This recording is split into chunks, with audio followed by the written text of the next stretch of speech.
Good afternoon. My name is Caitlin Green, and this is my vlog going over the lecture that we had yesterday on October 7th, 2021. In yesterday's lecture, we continued on with discussing Chapter 6. Words, apparently.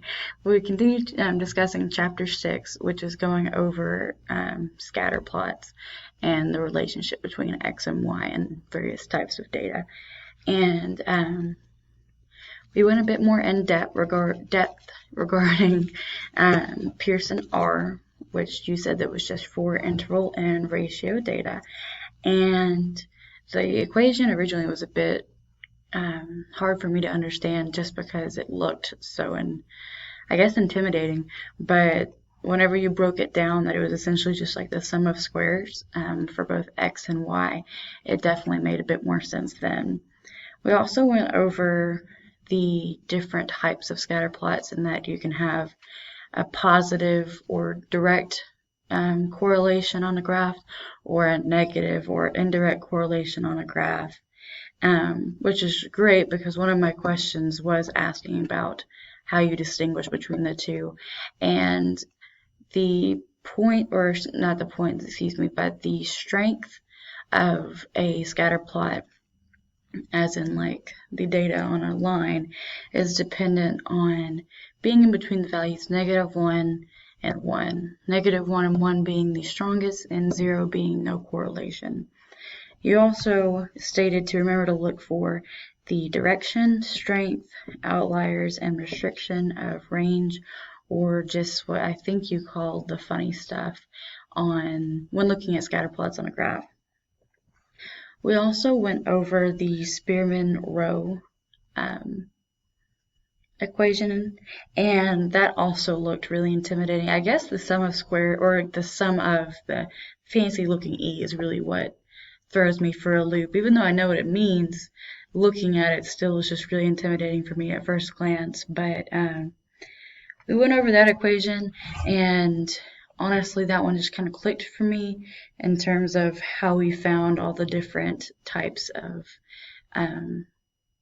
data needed for each part of the equation, like having your class and then making a new rank and subtracting the X and the new Y variables to find DI, and then squaring it to find DI squared.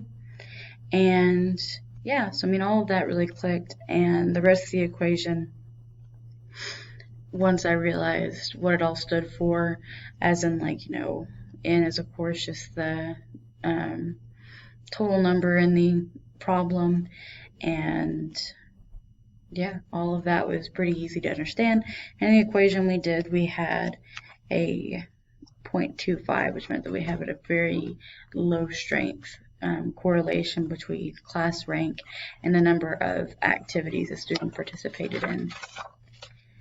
And then we went over the 7-step hypothesis, and to be honest, I'm still a little bit hung up on that one from Chapter 5.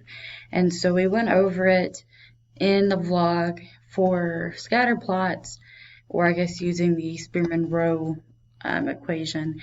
And while it did make sense, I definitely feel like I'm going to have to take some time to really understand what's all going on in terms of how to put data where it needs to go and how to make the appropriate statistical decision based off of the data that we have. But yeah, those are my thoughts and concerns from yesterday's lecture.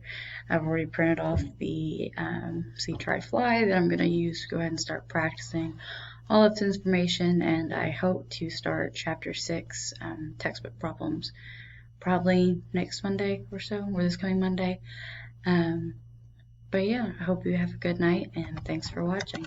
Bye.